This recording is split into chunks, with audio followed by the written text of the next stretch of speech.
Olá, queridos amigos, queridas amigas, que o Senhor vos abençoe e que o Senhor Deus vos guarde, que todos possam ter um dia feliz ao lado do Criador do Universo. Vamos estudar a lição e hoje, terça-feira, 26 de setembro, a lição 14, ela tem como título Somos a Igreja do Deus Vivo. A lição de hoje ela está baseada no livro do apóstolo Paulo de Efésios capítulo 3.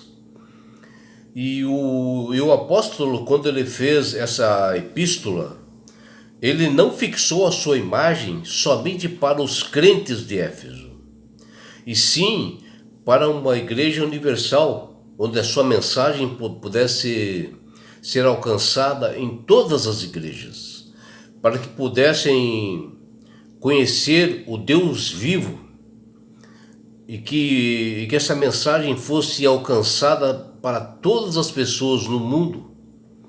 E ele até abortou a questão sim dos tempos, né, e épocas, porque ele fez essa mensagem para todas as épocas e para todos os tempos. E assim Deus elabora a salvação e o tipo assim, conforme o caráter, né, dos salvos, que eles devem ser próximos da conduta e do caráter de Jesus, que eles devem ser santos e sem culpa diante do nosso Salvador, e para que nós possamos ser uma igreja realmente do Deus vivo. E assim, para todo cristão, é importante participar da igreja verdadeira, a igreja que obedece aos estatutos e mandamentos de Deus, para que todos possam anunciar e proclamar o evangelho da paz, que realmente salvará as pessoas. E isto assim, quando ele fala assim, nos emociona, né? Nós ficamos entusiasmados, né, com essa mensagem de Paulo, porque nós sentimos o desejo de salvar as pessoas, de participar das reuniões da igreja, principalmente, né, em torno da cruz, que foi através dela que nós fomos redimidos, né, por Deus. E assim nós, com forças, né, através de Deus, podemos trabalhar contra esses poderes das trevas, né? E Paulo, nessa sua mensagem, na lição de hoje, o plano dele é sempre unir todas as coisas em Cristo, que ele fala em Efésios 1, versículo 10. E está em andamento, né, o tempo desses poderes, que é bastante curto. E essa compreensão da igreja, e dessa forma, né, que ela é apresentada, inspirada por Deus, para o teu servo dele, Paulo, levou ele para orar pelos crentes, né? E por que nós não imaginarmos, né, de fazer uma oração como Paulo fez em Efésios 3, versículos 14 e 21, de orarmos pelos outros e por nós mesmos? E por que não idealizar isto como um costume cotidiano de nós fazermos isso? Onde orando, né, idealizando, possamos estar cheios da plenitude de Deus, que Paulo fala lá em Efésios 3,19, e que nós possamos ser assim participantes da graça de Jesus, porque os tempos estão se aproximando, né, da volta de Jesus, e nós temos que estar assim, bastante preparados para isso, né?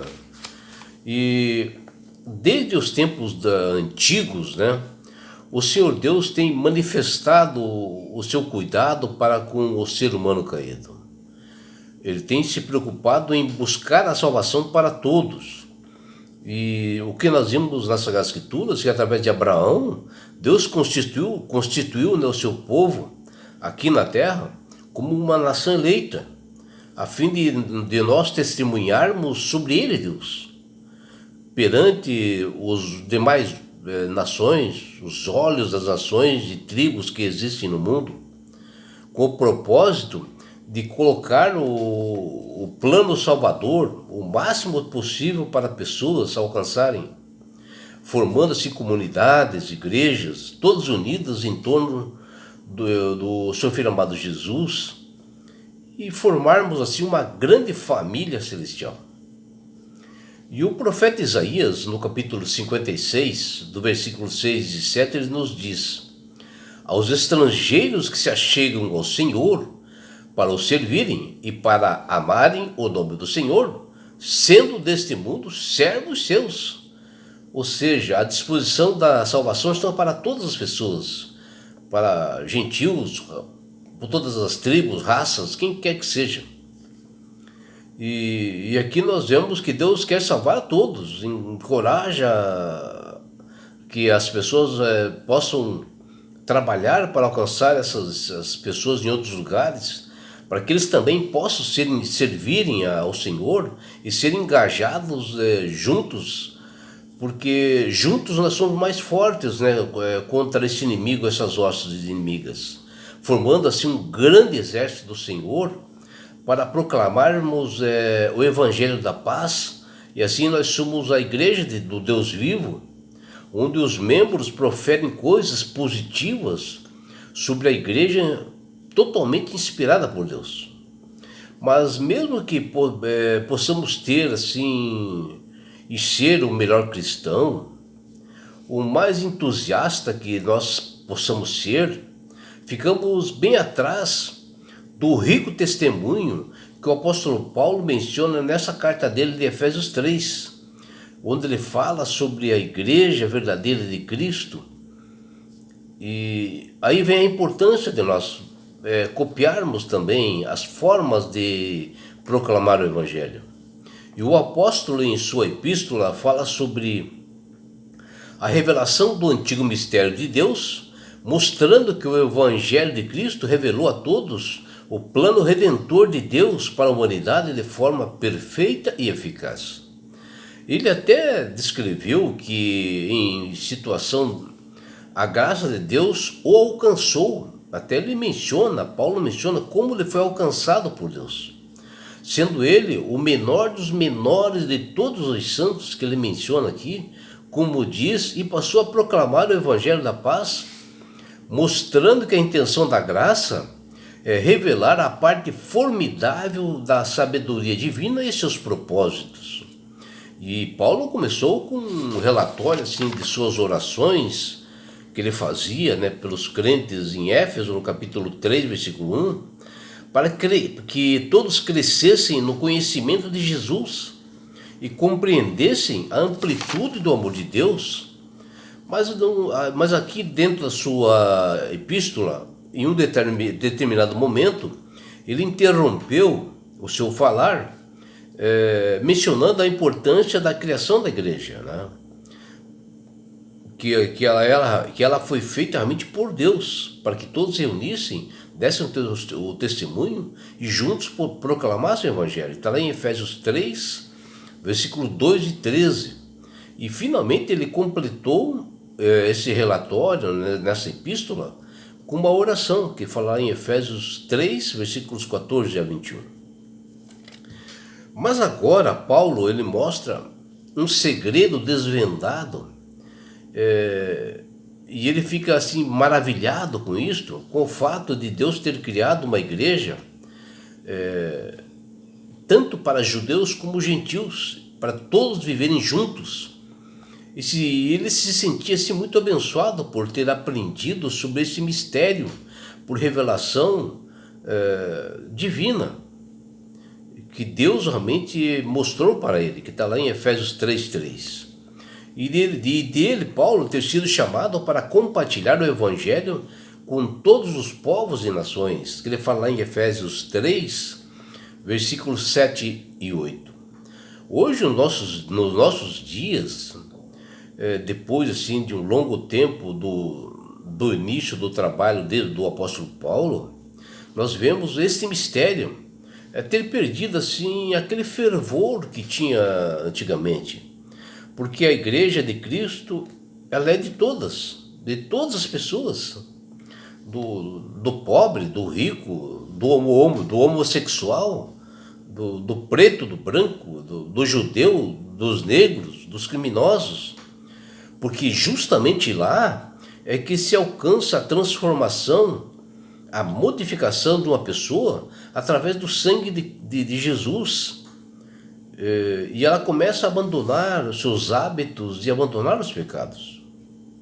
Nós devemos cultivar a habilidade de sentir o deslumbre que Paulo sentiu pela obra divina, de formar uma igreja com base em grupos étnicos, né, sociais e culturais diversos, né, dentro de uma igreja.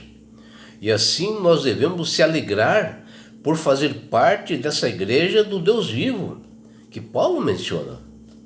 E no decorrer dos tempos, nós possamos assim a entender coisas importantes sobre esse mistério de Deus, principalmente quando nós vamos adquirindo assim mais experiência dentro da igreja, onde Deus, por amor, ele concebeu o plano sobre como ele quer a igreja atuante, a igreja verdadeira que ele deseja. Está lá em Efésios capítulo 3, versículos 3 a 5 e versículos 9 e 11. O que nós vemos é que o relato de Paulo, o papel da igreja, ela é formada assim tanto por judeus como por gentios. E já parecia anunciar o plano divino mais amplo de fazer em convergir todas as coisas em Cristo, porque Ele é o nosso Salvador, e que por meio da vida dele, do amor e da sua morte, ali se cumpre, né, o plano há muito tempo planejado por Deus antes da fundação do mundo, e que estava encoberto, mas que já era sempre o propósito de Deus salvar a humanidade caída, que está lá em Efésios 3:11. E o apóstolo, em Efésios capítulo 3, versículos de 3 a 6, por revelação do Espírito Santo, ele teve a devida compreensão de que o mistério da igreja ele é surpreendente, né? E que o fato de que os gentios, que eram os estrangeiros, também foram parte dos propósitos de Deus, né?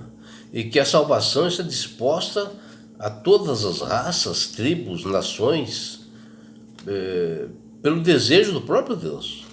E Paulo, entusiasmado, e ele assim como um exímio pregador, ele sentia no seu coração de levar essa mensagem justamente para essas pessoas, esses estrangeiros, na divulgação das boas novas ao mundo, de trazer e mostrar as insondáveis riquezas de Cristo aos caídos. Está lá em Efésios capítulo 3, versículos 8 e 9.